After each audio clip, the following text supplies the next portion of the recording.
We were always taught to fear the villain, the corrupt, the one with a master plan to destroy the world.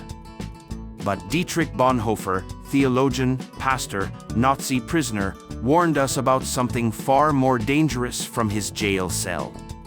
Something we still refuse to look at. Stupidity is a far more dangerous enemy than evil. Why? Because against evil, you can protest. You can resist. You can organize.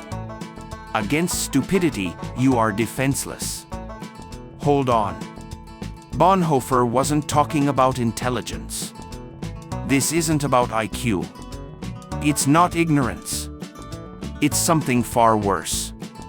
It's a moral failure. The stupid person isn't someone who can't think. It's someone who has chosen to stop thinking. Voluntarily. That's the part nobody wants to hear.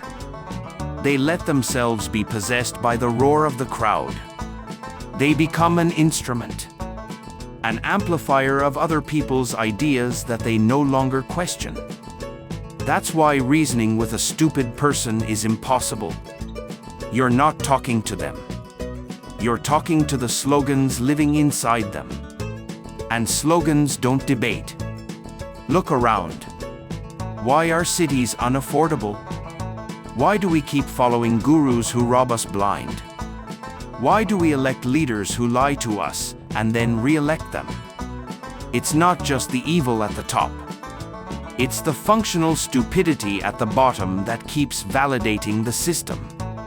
Applauding, sharing, hitting like. The stupid person isn't the villain.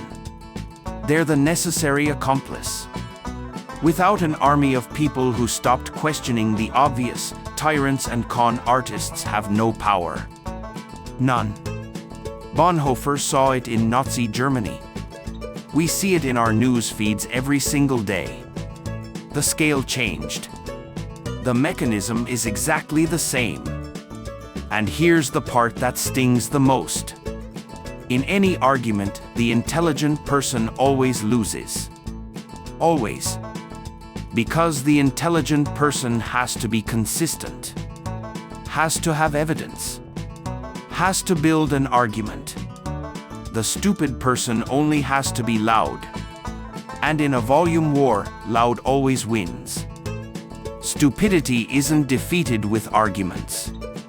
It's defeated with mental independence. By refusing to feed the system that produces it. That's the only victory available to you. Next time you see something that makes no sense, don't just look for the villain.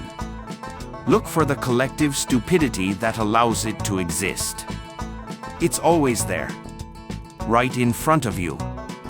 This is the obvious captain. And if this video made you question your own news feed, subscribe. Because the hardest thing to see is what's right in front of us. See you in the next one.